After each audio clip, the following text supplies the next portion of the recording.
But there are jobs the media does pay big bucks for when many people think it shouldn't. For example, this defies credibility that you're going to spend $60,000 to buy an interview from a prostitute about a story. And quite frankly, this is journalism at its worst. Oh, look, I think if that's true, it's an outrage. If you go around brothels offering $50,000 to $60,000 for someone to come forward, my view is that someone will eventually come forward, whether they've known Craig Thompson or not. I'm sure anyone with a sound mind would assess that a woman who was previously working as an escort is not going to expose herself on a national television show in relation to this matter for a cup of coffee. A Current Affairs executive producer, Grant Williams, defending his programme to Neil Mitchell last week. The interview wasn't aired tonight, but we're told it will be in the next few days. Meanwhile, for what they're worth, here are some thoughts on chequebook journalism. If someone survives being buried alive after a landslide or a mining accident, and they make a buck out of telling their story, good luck to them.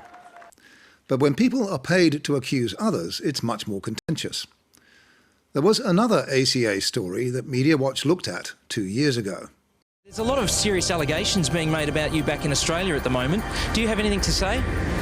I'm absolutely, totally shocked at the allegations, and I absolutely deny everything. A Current Affairs Ben McCormack grilling Hey Dad star Robert Hughes at a traffic light in Singapore. In a series of interviews given by former Hey Dad actors to A Current Affair and Woman's Day, Hughes had been accused of inappropriate behaviour towards its child star. And according to Seven's Today Tonight, those interviews hadn't come cheap.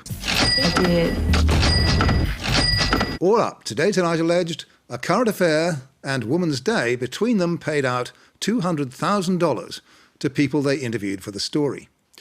On that occasion, Grant Williams wrote to Media Watch, "Any suggestion that evidence provided by victims and witnesses could or would be compromised in the event that they were or were not paid to tell their version of events is patently offensive to those victims and witnesses." Well, as I said then, they'd better get used to it. Though police investigations are continuing, no charges have been laid against Hughes. If they ever were, his defence barrister would surely toss those payments in the witnesses' faces, suggesting to the jury that they said it for the money. Few people have been involved in more of these decisions than Peter Meakin, long-time head of News and Current Affairs at 9 and now doing the same job at 7. He told us, "As a general rule, I think it is dangerous and undesirable to pay people to make serious, unproven allegations against anyone. The credibility of any individual who gets paid to trash another's reputation is seriously undermined." We'll keep that one on file, Peter, in case 7 does the same one day. But it's an area in which Australian newspapers have generally been much more cautious than the gossip mags and tabloid TV shows. On paper, they leave the door open to chequebook journalism. News Limited's professional conduct policy, for example, states, "As a general principle, payment must not be made for interviews or information." But the editor can approve exceptions. Fairfax Media's rules are much the same. Payment for information should be avoided, unless an appropriate senior editor believes there is a strong public interest and there is no alternative to payment. In practice, however, investigative reporters on newspapers very seldom make large payments to informants. ABC and SBS never do. Said ACA reporter Justin Armsden last week, but in this case, the former escort didn't come looking for him, he found her, and she signed a statutory declaration. She provided that last week, and the implications of that are pretty obvious. This is a legal document under the Oaths Act, punishable by jail if it's found to be not true.